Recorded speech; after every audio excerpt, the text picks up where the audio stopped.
c'est que lorsque la suite est définie de façon explicite, pour calculer les termes, le calcul des termes se fait de façon indépendante.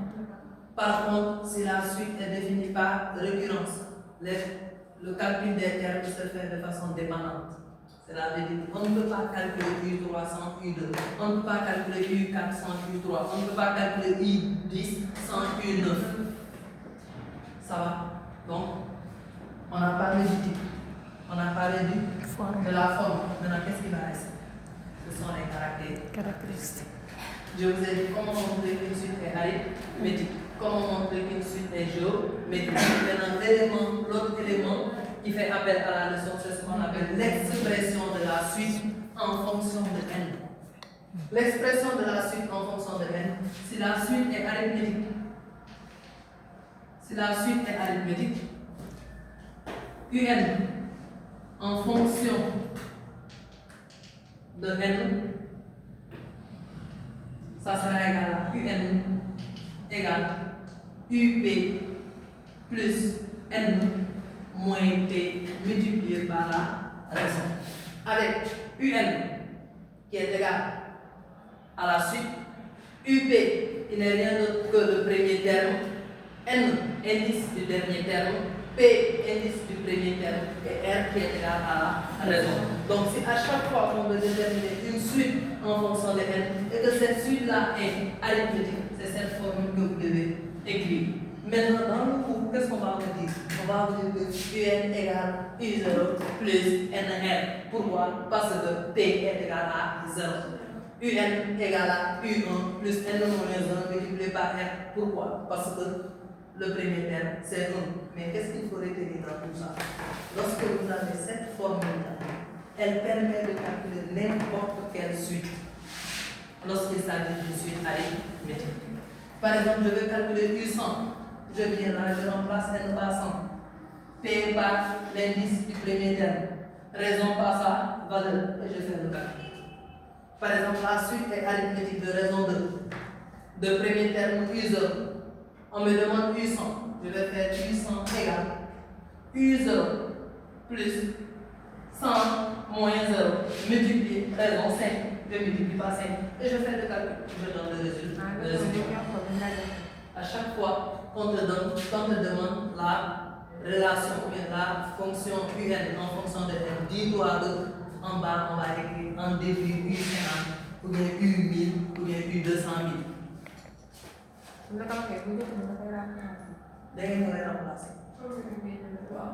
Donc, première question, vous nous l'avez nature de la suite. Il y a une suite de arithmétique. Bon, on va donner la raison. Il y a une raison mangini, premier terme mangini. Question que tu dois donner, une suite en fonction de n. Écris un en fonction de n. Bon, on va écrire en fonction de n, ligne. Beaucoup de vidéos, les gens, il y a un premier terme, raison. Ce premier terme, vous n'avez que U0, comme on va P0. Ce premier terme, vous n'avez que U1, on va U1. Vous n'avez que U2, vous remplacez P par 2. Raison par sa valeur de bin. Beaucoup de vidéos, par exemple, il y aura une expression où il y aura des n. Donc, en fonction de n. Beaucoup de vidéos, par exemple, en déduit 99. Bon, n est remplacé par 99 de 4. Donc, l'autre expression de un en fonction de n lorsque la suite est arithmétique. Maintenant, lorsque la suite est géométrique, un sera égal à up multiplié par raison à la puissance n moins p. Donc, les mots formule. Si la suite est géométrique, l'expression de un en fonction de n est rien d'autre que up multiplié par q à la puissance n moins p. Cela veut dire quoi? Cela veut dire que si p est égal à 0, on aura ici u0. Si p est égal à 1, on aura ici u1. Si p est égal à 2, on aura ici u2. Raison qui forme la commune, on remplace raison par sa valeur. Comme si p vous n'avez que 1, il est en moins. Vous n'avez que 0, il est en moins. Vous n'avez que 2, n moins 2. Ainsi de suite. On dit moins un en fonction de n. Et même chose que tout à l'heure, si je prends u100, je vais remplacer mon calcul. Si je prends u1000, je vais remplacer mon calcul.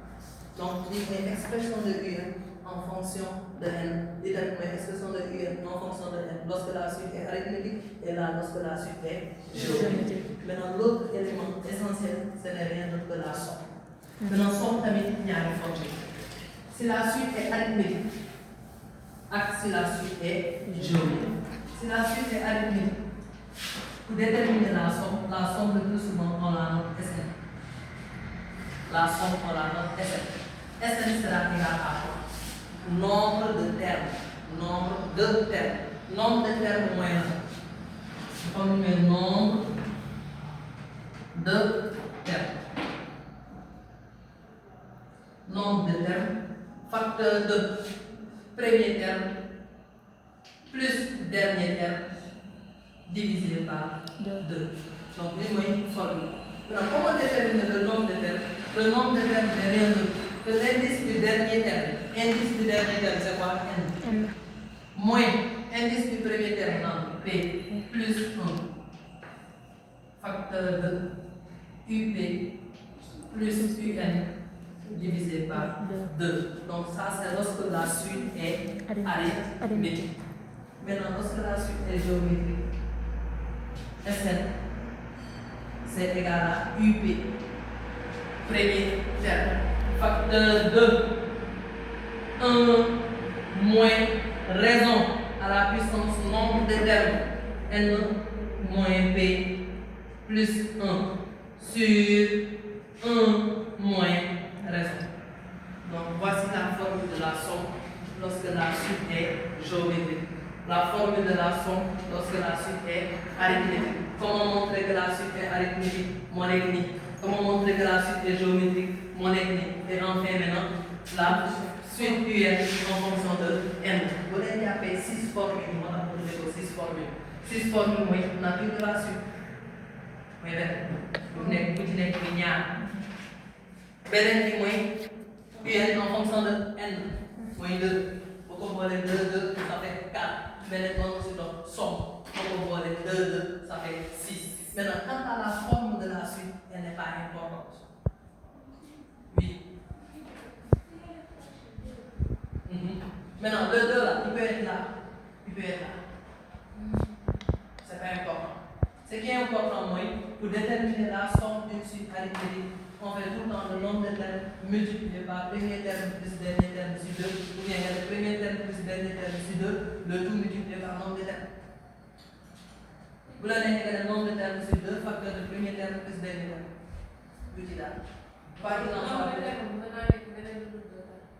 non, 2 dans la nombre de termes. 2, des fois, il y a certains professeurs qui donnent la formule, ils écrivent nombre de termes sur 2. Facteur de premier terme plus dernier terme, tout de là. De là, vous pouvez vous dire, quoi qu'il en soit, d'abord, c'est calculé pour faire une notion c'est pas 2. 2 du gagnant de yo, mon année de vie comme mon année de vie. Tout de là. Tout de là. C'est bon? Ça va. Donc, pour la suite, retenez 6 éléments. Les 2 éléments liés à la nature de la suite. Donc, comment montrer que la suite est arithmétique? Il y a les UN plus moins UN.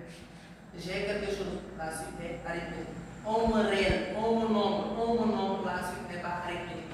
On a un nombre, la suite est arithmétique.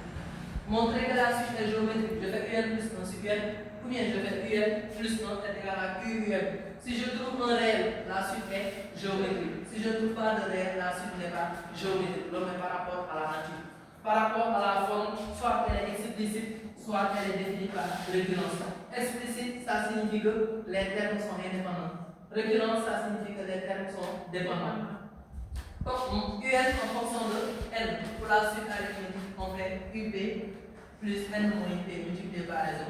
Pour une suite géométrique, on fait UN égale UP multiplié par Q à la puissance N moins P. Et enfin, on a les formules relatives à la somme. Si vous mettez je vous assure que vous aurez contrôle sur les résolutions d'exercice. Parce qu'à chaque fois, première question, nature sur motion, exprimer en fonction de N, calculer la somme. Donc nature, expression en fonction de N, somme. Exercice non lié. À part que vous calculer U1, U2, U3, de comme vous le voyez, vous calculez U1, U2, U3, s'il y a une forme, est-ce que la forme est explicite ou est-ce que la forme est définie par récurrence? Si la forme est explicite, U1 à Q2 à Q3, d'autres là. Si la forme est définie par récurrence, nous allons calculer U2 de 1 moins U1, nous allons calculer U3 de 1 moins U2. Est-ce que là, en fin de la